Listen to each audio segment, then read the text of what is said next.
একটা হচ্ছে যে এখানে ট্রাফিক ম্যানেজমেন্ট খুব ভালো। আজকের যে সমস্যা সেটার মূল কারণ দুইটা। একটা হচ্ছে যে যেটা বললাম যে ভারতের যে প্রকল্প ছিল সেই আমরা এখন কাজ আবার শুরু করছি। রেজিস্ট্রেশনটা অ্যাপ্রুভ হয়েছে এবং ওদেরকে টাকা দিয়ে দেওয়া হয়েছে। ওই জন্য এই কাজটা চলমান। তো এখানে আমরা কতগুলো ইঞ্জিনিয়ারিং, যে আমার সঙ্গে আমাদের স্পেশালিস্ট আছে, উনি ক্যালিফোর্নিয়া ট্রান্সপোর্টেশন সিস্টেমের ডাইরেক্টর ছিলেন, এখন আমাদের এখানে ডেপুটি উপমন্ত্রী। তো ওনাকে এই জন্য আমরা নিয়ে আসি।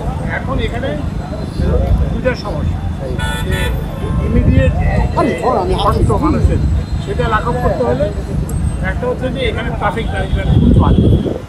মানে যেখানে যা করা দরকার, হাইওয়ে পুলিশের যে দায়িত্ব পালন করা দরকার সেটা দায়িত্ব পালন হচ্ছে না, এবং এটা একটা সায়েন্টিফিক মেথডে করতে হবে।